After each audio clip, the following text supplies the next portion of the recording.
after we're done. Yeah, and then you have the store too. That's crazy. That's a lot. It is. I'm tired. She said I'm tired? Yeah. Oh, no. Yeah. Okay, I'm super anal about this thing. Yeah. Okay, cool. No, please do. It's like you're... Dude, I've had before, this was over Zoom though, and I had issues with it, like, filming, because sometimes I do Zoom ones, but I don't know, they're not as personable as in the real life ones, and it didn't record the whole thing. Oh, no. Yeah, and then we talked about redoing it, but it never ended up happening, because it's like, what are you going to talk about again? Yeah. So... Hey everybody, welcome back to Tattoo Consciousness. In this episode, I sit down with Kirsty York, proprietor of Blackbird Inc., as well as their retail store down in Longmont, Colorado. In this episode, we talk about being a mentor, retail store struggles, as well as her apprenticeship and tattoo journey. If you enjoyed this episode, please make sure to follow and share. Thank you so much for tuning in and watching. Hi everybody, this is Tattoo Consciousness. I believe this is episode 8 now. I could be wrong. I'm filming them back to back to back. And I'm here with Kirsty. How do I say your name? Kirsty. Kirsty. Okay. Yeah. I was like, I'm going to say it wrong. K-I-R. Yeah, Kirsty. Yeah. I had a friend that had similar, but she said, how did she say it? Kirsty? Yeah. So I wanted to make sure I get it right. I get a lot of those. I get a lot of Kirstys. Yeah. It happens. Will you introduce yourself, where you work, and kind of your style? Yeah, I'm the owner of Blackbird Inc. in Longmont, and my style is like illustrative. I really like to do wildlife and botanicals and stuff like that. So, what got you into doing that type of style? Like, what gravitates you towards doing that? It's just kind of like, in a blunt way, I just like draw the way I draw. It's like, I don't know, I went to school for illustration. I didn't finish, but I went to college for illustration, so I think that kind of brings more of like a illustrative style into my work. But I just kind of I've tried to like draw in more like neo-trad styles and stuff like that, and it keeps turning out the way it turns out. Yeah. Yeah. Well, it's your style. Yeah. How long did you go to school for? So I got like halfway through my illustration degree, before I just was like, school's getting expensive, and yeah, I started making money tattooing. So it was kind of like so you started tattooing while you were in school. Oh, that's overwhelming. I started really young. I started at 21. So yeah, I was like, I kind of got to a point where I was like, I have to pick one of these, and I was like going to school to do art for a living, and I was like, oh, well, I'm kind of starting to do art for a living, so yeah. You're just like, I just won't finish it out. Yeah, and it was just like, I was honestly learning more tattooing.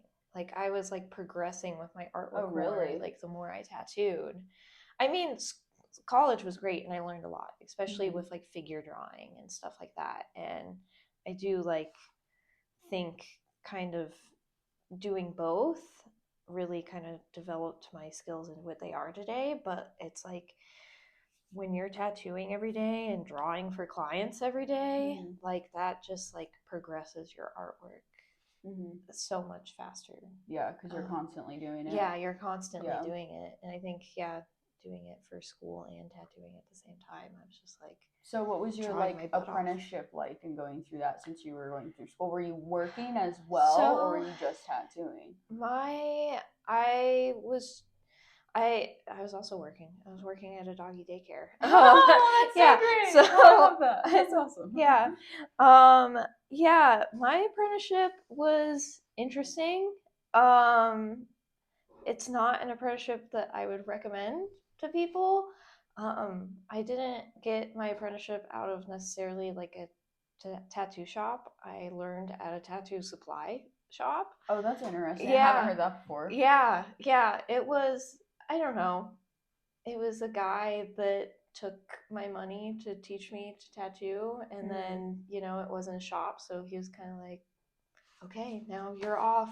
Good luck. So how long did you like apprentice for? Like 9 months. Okay, that's fast. Yeah, it was fast. It was definitely like like I said, like I paid, it was like take my money and kind of a thing. So it wasn't necessarily the best education, I would say.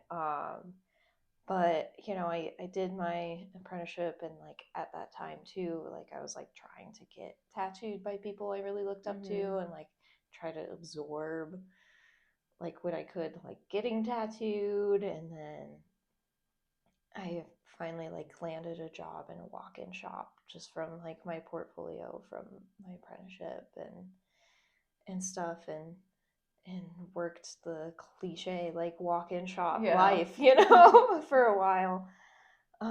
What was your biggest hurdle when you started tattooing? Oh, I mean, my biggest hurdle, I think,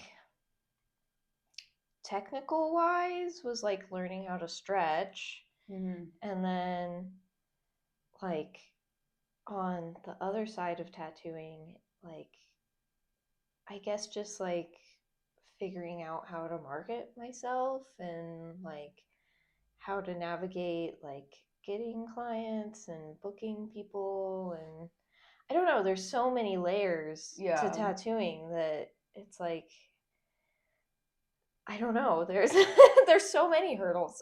I don't know what the hardest one would be, because they're all hard. Yeah, just in their own way. Yeah, so I don't know, when you start out, you're just like, especially when you start young like I did, I was only 21, like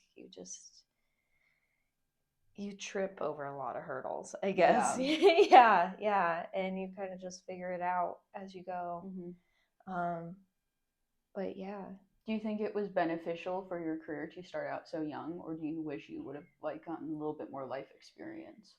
I think it was good. I mean, I ended up getting a lot of my life experience while like just being, jumping straight into the fire tattooing. I think if I would have, started later and maybe learned in a more constructive environment, like maybe my first few years, my skills would have been better, and things like that. You just kind of work with the hand you're dealt with, and kind of go from there. I think the only difference would have been, maybe my first 2-3 years would have been like my skills would have been better, or maybe I would have not had to have, I started doing walk-ins and doing everything I could. So like some stuff was like, closer to what I would draw normally. Some stuff was like totally different. Like, when you're at a walk-in shop and kind of a more traditional one, where the owner, takes a percentage of what you make and stuff, it's like you got to do everything that comes in the door, especially if like all the other artists are tattooing. So it's like I'd be doing like a traditional Japanese piece one day, and then doing like a American traditional thing the other day. And like I think that was great, and I think it helped kind of like form a lot of skills. But like those are some styles that I would never touch today, because it's like kind of out of my wheelhouse. Like I'm not an expert in that. So I think I would have kind of avoided, doing stuff outside of my wheelhouse if I would have started differently. But, I don't know. It's like, yeah, I guess that's the only difference. Have you had an apprentice? I have. How have you treated your apprentice versus like how you were apprenticed? Much nicer, I guess. Yeah. I apprenticed Destiny, who you've interviewed. Oh, that makes a lot of sense. Yeah. And a couple others, and Alice, who works at my shop now, and stuff. And I guess the main difference is like, when I did my apprenticeship, it was very obviously like a guy that would teach anyone if they paid him money. But like with Destiny and Alice, it's like, and I have a current apprentice, Dalen, and they're all really like skilled artists first. Like that's like the main thing. It's like they I knew Destiny from art school. Yeah. And she was super strong illustrator. Same thing with Alice, not from art school, but she was super strong illustrator. And then currently Dalen, like she's spent 10 years in the comic book industry.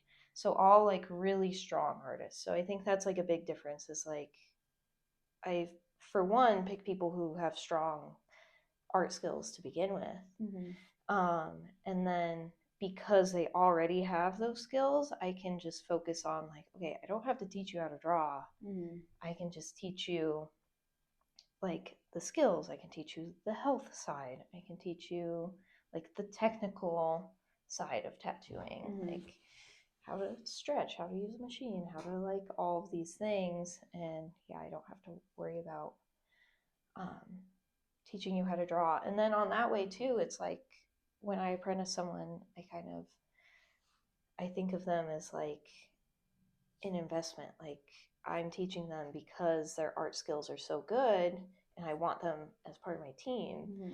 So I don't feel like that need where like traditional apprenticeships like are like, well, you have to work 2 years front desk first and you have to like I don't have this like I need to make you do XYZ. I'm just like I see value in you as an artist because you're skilled.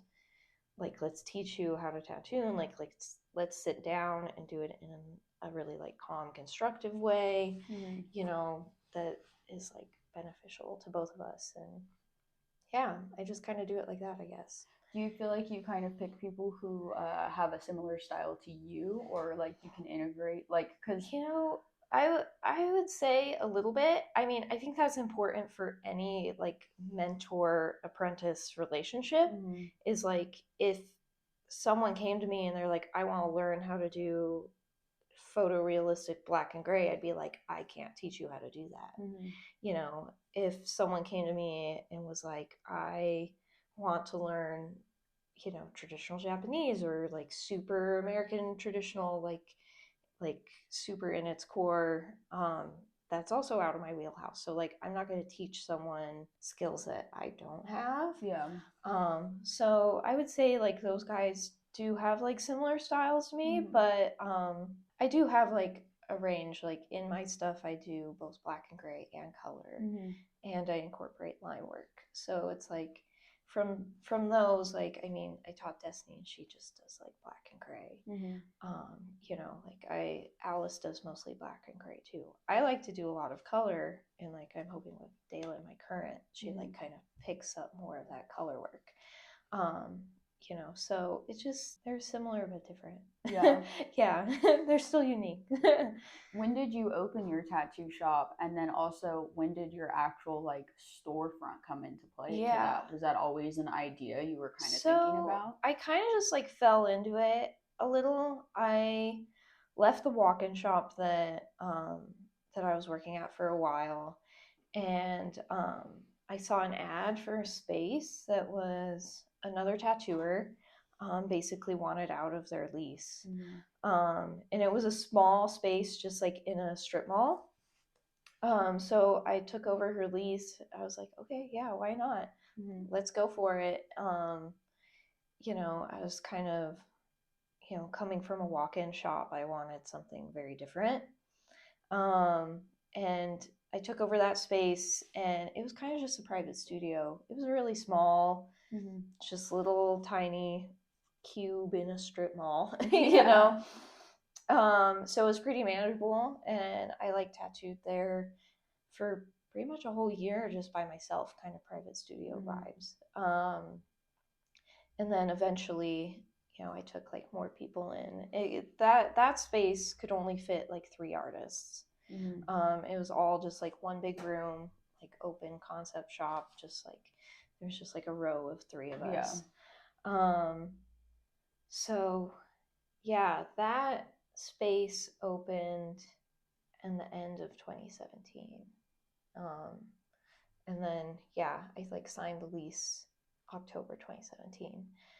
And then yeah, did it for like a year by myself, and then got 2 other people like 2018-ish. And then we were there for a while, for like 5 years, and that's a long time. Yeah, and then we've came to our newer location, like exactly 3 years ago.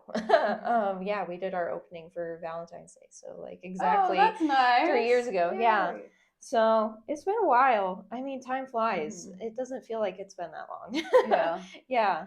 But yeah, now we can have we've got like 6 people right now. So that's a lot of people to manage. How is that? It, managing people is always has its difficulties, but luckily I've picked a pretty chill team. Yeah. So yeah, it's yeah, luckily our team is like, we're all just buds. Kind of. Yeah. And we're all kind of on the same page of like, we just like are here for the art, and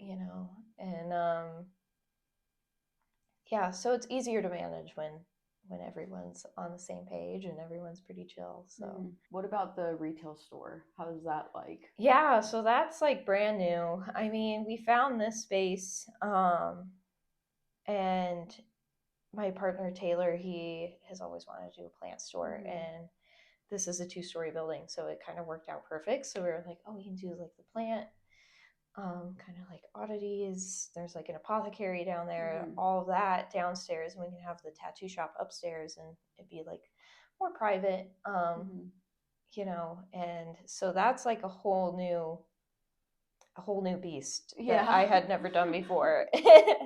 And that has all new difficulties, and it's good. It's going really good. Starting it up is hard, but like I said, we're 3 years in now, and we're really starting to get like momentum with it. What was the hardest thing about opening up the retail store? Yeah, the hardest thing is honestly the cost of inventory. Yeah. Like I had no idea. And 2, like hidden costs. So like when we first moved in to this new building, I was like, perfect, we'll tattoo upstairs, we'll do the retail shop downstairs. Like super easy, super smooth. Like I already have a tattoo shop, we'll just move all of our stuff. But it's not that simple. Like to open upstairs for the health department, we had to like add 2 new sinks. And since it's such an old building, we had to run piping like all the way from the basement downstairs, like all the way up. It's like across the roof upstairs, downstairs, and then up through the floor, so that we can have tattooers in 2 of the rooms up here. And that costs like $10,000. Oh, crap. Yeah. And it's like, okay, well, that was our opening inventory money. So like, okay, let me book some extra tattoos and try to figure that out. So there's like all of these like hidden hoops and stuff that you have to jump through that you don't know, and you can't know until you're like in it. And until it happens. Yeah, and it's like too late to turn back. Like every like hurdle we've had to jump through, it's like, well, it's too late to turn back. And there's no way we could have known about this hurdle ahead of time.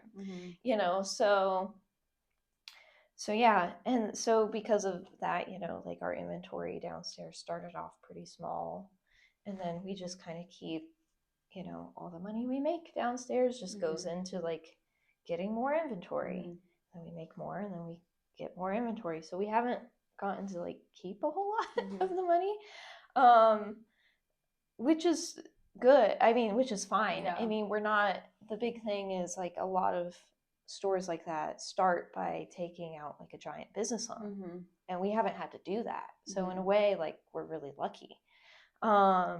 So I would say like that's the biggest hurdle, but they say it takes about like 3 to 5 years for businesses to turn profit. And we hit year 3, and it's like really starting to like, oh, okay, now we've got like a ton of inventory down here. We've got like repeat customers that keep coming in. Like our web presence has grown. Like all of this stuff just like kind of snowballs, and just like the momentum gets like more and more. So yeah, the struggles with that, but it's good. I mean, do you think that owning the retail shop, obviously you're like a talented tattooer, you already had a shop and everything, but do you think it's been beneficial for the tattoo aspect? I yes and no. I mean, having two businesses, there's always going to be like crossover of like, oh, this person came into the retail shop and they learned that we're also part tattoo shop. Maybe that's a client we wouldn't have had. Or like people will get done with their tattoos and then they'll peruse downstairs and they're like, oh, we didn't even know that this was here, and then they learn that the retail shop is there. So always like having two businesses are always going to benefit each other. But I will say, like, I think with the tattoo shop specifically, like our social media and like web presence is mainly what brings people in. And then I think it's just like a bonus that they're like, oh, I can get a cute plant while I'm here. Yeah. So if anything, I think the tattoo shop is helping the retail shop more. Yeah. How long has it taken to build that like web presence and get people in? I mean, well, since 2017. Yeah. I mean, have you had clients that have like followed you to the new location? Yeah, I mean, I've got clients that, I tattooed at the walk-in shop that have followed me all the way here to Longmont. I've got clients that even like good friends of mine that were my volunteers during my apprenticeship that I tattooed for free, and now they're like still getting tattooed by me, even though I like maybe wasn't very good when I first started tattooing them. Maybe I've had to fix a couple of my old tattoos on them, but they're still here, and I'm so grateful for them. I'm so grateful for all my clients that have followed me from like each step. It's sometimes surprising. I'm like, wow, you guys have been here the whole time. What do you think has kept clients like following you so long and coming back? Part of it is like my art style and stuff. I think that's like always the number one. I mean, art is always number one. But also too, like, I think I provide a pretty comfortable experience for all of my clients, and I think even a lot of my clients have expressed like, oh, like, I don't fully feel comfortable going into some other tattoo shops and stuff like that. Like, I think it's just like really cozy in here. Yeah, it is. It's very beautiful. Thanks. Yeah. Oh, I love that. So you have a little family. You have a husband and you have your doggies. Yeah. How is that with running businesses? I mean, well, since he runs the other half of the business, runs the retail side, it's pretty nice. It's pretty easy. I mean, our relationship's been pretty easy the whole time, but it's nice. I mean, we get to, because we own the business together. I mean, he focuses more downstairs and I focus more up here with the tattoo shop, but there's kind of like solidarity there, I guess. Like our work problems are the same problems, so like when we come home, we can be like, okay, like, how are we going to do this? Like, it's like having a team member with everything, like, okay, we're going to solve this problem at work, and we're going to like also figure this out at home. And like, I don't know, it's just like, it's nice having someone that like understands the whole picture, I guess. Like some people could go home and their partner has no idea like how their job works at all.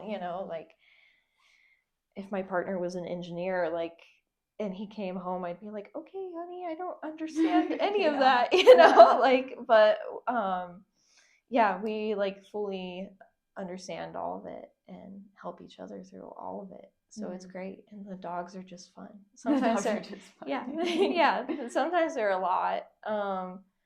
we recently got a third one. We inherited my grandma's wiener dog. Oh my god, wiener dog! I love wiener dogs. I grew up with one. Oh yeah, she's really cute. But yeah, having 3 dogs at home and running a business sometimes can be a lot. Yeah, especially integrating a new stubborn wiener dog into with 2 other dogs is a lot. Does she like to? Is it a she, the wiener dog? Does she like to be kind of like alone? Wiener dogs. She used to be owned by an elderly couple and was just like their princess, you know. Yeah. And now she has like 2 siblings, and so she's like, "What is this?" Oh, that's so cute. Do you guys have? I keep wanting to ask you this, and then we go off into other tangents. Do you guys have employees that work downstairs at all, or is it just your husband working it? How does that work? It's just him. So it's just him. Right, we have been thinking about hiring someone for like weekends, but right now he does everything. So like the front desk and also inventory and like all the back end stuff. As well as running the front desk, which can be kind of hectic on our busier days. Yeah. Like I said, like starting the business, like just on our own dime, like not taking out a business loan. We kind of just had to do it our own. And like now that it's starting to get momentum and like it's starting to turn more of a profit, we're like, oh, okay, maybe we can take weekends. Maybe we can hire someone for weekends now. But yeah, it just started. We just had to do it on our own for necessity. Yeah, we're going to be looking here soon to hire people. That's cool. Do you guys ever throw any like events or anything? I feel like it's got to get pretty crazy down there. So I couldn't imagine doing all of that. Yeah, it is a little hectic, but you know, it's fun at the same time. It's like those busy days that like go by fast. Oh, yeah. You know, you're like, oh, okay, it's already the end of the workday. So it's kind of nice that way. But we do a ton of events. And we tend to do like, if we do like a flash event with the tattoo shop, we try to do something with the shop downstairs too. So like sometimes we'll have vendors to do markets, or we'll like, you know, have like snacks down there, or like a tarot reader. Like we try to do like something extra down there every time we do like a flash event. And then we have done like events just downstairs too. So like being part of Longmont is amazing because it's like the city is like small enough that it's like the city's really involved. So there's like a community. Yeah. So we've done like a couple events like with the city. So like the city will do like, because we're right on the main street, so the city will like shut the main street down and turn it into like a big walking market. And awesome. They'll do like sidewalk sales, and they'll do like all kinds of things that they try to include us in. And like we did like a big spring thing last year with them and stuff. So not every event is also a flash event, but we try to do that. Yeah. You were talking about like the health department, and I think it's so interesting. Like I was talking about earlier before we started filming, like Oklahoma is very like meticulous with their health department, but then like coming here to Colorado, it's by county. Yeah. So like where I am in Loveland, there's no health department, which to me is like, that's like kind of wild. That's like Texas. I don't like that. Yeah. You know, I think there should be like, you should have a license and there should be regulations and making sure everything's cleanly. But I think it's interesting that this is literally like a 25-minute drive from my house, and you guys have like health restrictions. What is that like for you? Is it similar to Denver at all? So we're Boulder County. So it's like Boulder County ends like right before Loveland. Like you're like right at the cutoff. So it's not like Denver where each individual artist needs a license. You just need like a body art establishment, like the shop needs a license. So they do like a surprise inspection once a year and like make sure we're like still being cleanly and all of that. And when you open, like that's when they're the most involved. So like that's when they're like, you can't open until you install 2 sinks here and here, because they have to be like within a certain distance from the like stations and stuff. Yeah. So they're the most involved when you open. And then they do like a surprise inspection once a year. They make sure everybody's like up to date on their bloodborne, all of that. Are there any regulations like in Oklahoma they have to have at least a full booth or like a partition wall? Like they have to be separated. So it can be a little more open concept here. I guess like for Boulder County, like the biggest thing is like the sharps have to be like mounted to the wall within like nice. arm distance of the station. So that's like the only thing like there. Yeah, there doesn't have to be partition walls. There does have to be like enough space though. Like they'll come in and it's like if two like tattoo beds were like touching, they'd be like, that's not cool. Yeah. They'd be like, maybe let's separate this a little. So they like, I guess they just like base it more off of like kind of more like a common sense, like does this look appropriate? And then they approve you that way. So the shop itself needs a license, but the artists, do they just need like bloodborne? Yeah, they just need their bloodborne pathogens. Yeah, and then if I wanted to like go tattoo at like the convention in Denver, then I'd have to get like a temporary Denver license. I think that's so silly. Yeah. Yeah. Yeah, and like to get the Denver license, you have to prove that you're gonna be at a licensed establishment. So it's like, and they'll only like if it's like the convention, they'll only give you the license for like the 3 days of the convention. Or if it's like a guest spot, they'll be like, how long is your guest spot? Yeah. Oh my gosh, that's wild. Yeah. I want to try to keep up my Oklahoma license and like because my family lives there because I don't want it to like go away because then it'll be easier to guest spot places with a license. Yeah. Because I know like I think it's crap, where is that? I think it's Kansas. They have like first off, they also have to have like a high school diploma, which I think is weird.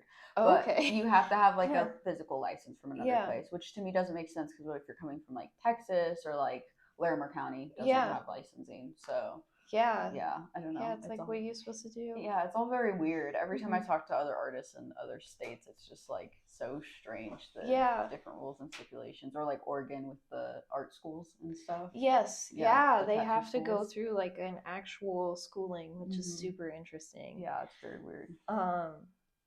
Yeah, one of our artists, Kayla, had to do that. Oh, really? Yeah, because she learned in Oregon. So yeah, hearing about that is kind of wild. It's different. I mean, the U.S. is big, and we all do things differently. Yeah. As far as like apprenticeships go, are they involved in that whatsoever, or is it kind of like up to you as an artist? Yeah, it's up to like artist, which is good and bad. You know, like I said, like the way I apprenticed, like I maybe wouldn't recommend that to people.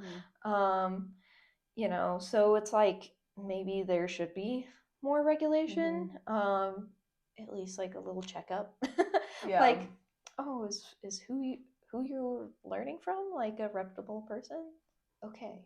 You're good to go. You know, like at least something like that. But yeah, there isn't any kind of like training regulation aside from like bloodborne pathogen training. Like people I've apprenticed, I do like a whole like, you know, I sit them down and run them through like setup and breakdown and all the health department stuff. And then we like sit down and do like the online course together kind of a thing and like really like sit down and pay attention to it. But it is like a quick online test. So I don't know if everybody's doing that. I mean, they would definitely get the questions wrong if they weren't. But it's not like there's a way to prove that you really sat down and like paid that much attention, or like there isn't really like a way to prove to the health department like, oh, your mentor taught you like all of the right things. You know, like there's like they come in for the surprise inspection, and obviously if you're doing something like wild, they're gonna catch you. You know, but you know, they're not gonna have any way to regulate that. There's just no way to regulate that. And there's no way to regulate like if you're learning from somebody who you know, maybe they're going to teach you all the right things when it comes to health code and, you know, even like the technical skills on how to use the machine, but there's like no way to regulate if you're learning from someone that's a good artist or not. Yeah. You know, like not every tattooer is a good artist. So it's kind of the Wild West a little. Yeah. Yeah. As far as like your timeline for that, like how long until you allow like an apprentice to start working on people? Do you have them work on fake skin first? How does it, is it different for each person? It's different for each person. You know, like fake skin. I mean, I always start with fruits first, like tattoo a fruit just to like feel what the machine is like in your hand, you know. And then fake skins, when you feel ready, let's try on yourself, you know, and then on your buddies, you know, your like close people that are going to be supportive of you if you mess up a little. Yeah. But it's all just depends on like how fast they pick it up. Some people pick it up really fast, some people pick it up really slow. You know, it's different for everyone. What do you think, like, since you've had a couple apprentices, has been like the biggest thing that people are slow to learn to tattoo or like fast to learn to tattoo? Like, what are the biggest technical issues you see? Yeah, technical skill wise, I mean, everybody struggles with stretch. Everybody struggles with stretching in the beginning. I have noticed a lot of people taught how to tattoo, and myself even, going too light. You know, I was more prone to not blowing out tattoos, but like going too light, and then they'd come back and half the tattoo fell out, kind of a thing. That's a common one that I see, like, oh, okay, that line's not quite in there. Or like that line's pretty inconsistent, you know, like that's going to heal like a dotted line, you know, kind of a thing. So just like depth, consistency, and stretch, which I mean, those are meshed together. Like if your stretch isn't right, you're not going to get your depth consistency right, and vice versa, you know. Like it's if somebody was like to come up to you and like want to get into the industry, what would be the things that you would tell them that they need to do to get into the industry, or like tips and advice that you have? Draw every day. I have had a few people come to me wanting to get into the industry, and you know, they don't come to me with the strongest portfolio. You know, they think like, oh, once I'm, you know, in the apprenticeship, they'll teach me how to draw, kind of a thing. Or they're like wanting to become a tattooer to be a tattooer, and they're not an artist first. Like number one thing is like be a good artist. Like learn to be like a good artist, and the stronger your portfolio is, the more likely someone's going to take you on. Like if you come into a tattoo shop with like an amazing knockout portfolio, like really some amazing works, like they'll be like, okay, get in here. Like we want you as part of our team. Like, oh my gosh, you're going to be such a good tattooer. A lot of young people specifically too, they think like tattooing's like a cool fun job, and they want to be a tattooer, and like that's great. Like that's great that you want to be a tattooer, but like be an artist first. And that's like my biggest advice is like be an artist first. What would you say for them to look for in like a mentor? Because I feel like that's kind of like not really told in the industry of like what are red flags and green flags in a mentor. So I mean, we touched on it a little bit before, but just like finding a mentor that can teach you what you need to learn. So like if you come into a tattoo shop and you have all of this beautiful like black and gray like charcoal portraits that like are super realistic looking, don't learn from an artist that does like American traditional. You know, like you want to find a mentor that aligns with how you draw, you know. And like a lot of people too have come in with portfolios and they have all these like beautiful paintings or charcoal drawings or like kind of photorealism color pencil drawings. And then because they're like, oh, I'm going to try to get an apprenticeship, they try to draw a bunch of American traditional designs and try to draw like a flash sheet. And it's like, this is the weakest part of your portfolio. Like you can tell that you haven't been drawing this. It's like, I can tell that you've been doing like pet portraits and color pencil for 10 years because that's what you've been doing. So it's like, maybe you want to learn from an artist that does like color realism because that's what you've been doing your whole life, you know. So like try to don't change your artwork for the apprenticeship and for the mentor. Try to find a mentor that can teach you in a way that aligns with what you already do. Yeah, that's really good advice. Yeah. I mean, and you can always, I mean, art is always evolving. Like my style is always evolving. So like learning from someone that's a little different from you is fine and can be beneficial. But yeah, if you do nothing but like photorealism, color pencil, don't learn from like a tratty daddy. Like he's not going to be able to teach you how to do, you know, create like the illusion of like a hard line without one, you know, like how some artists do. Yeah. I can't even do that. I have to have line work in my art, you know? So it's like, yeah, learn from someone that can teach you the skills that you want to learn. Yeah.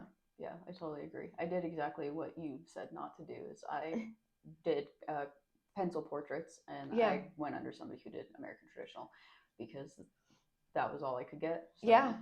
I mean, sometimes that's what you gotta do. I mean, sometimes you just have to get in the industry first, which is kind of what I did too, and then figure it out from there. You know, it is a really hard industry to get into, and sometimes you do have to take what you can get. But yeah, I'm sure, you know, maybe you would have benefited from someone who could have taught you how to do like more realistic like color work or something, you know. For sure. Yeah. I think my last question I want to ask you is about when you started feeling comfortable in your tattoo journey and you started having that consistency in your work.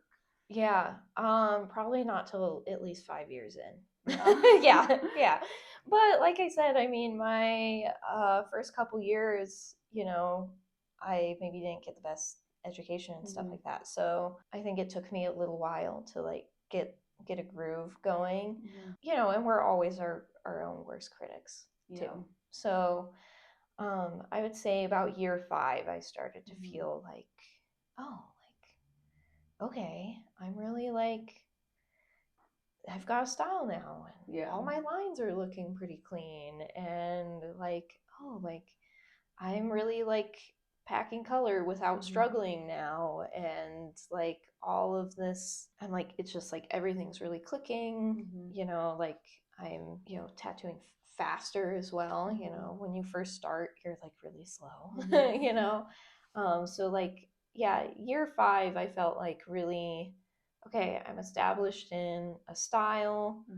My technical skill set is finally where I want it to be. You know, my internet presence is starting to take off. Like the shop is starting to get more, you know, like at year 5, I was like, oh, like people want to come work with me now, you know, and not just like tattoo alone in this room, you know.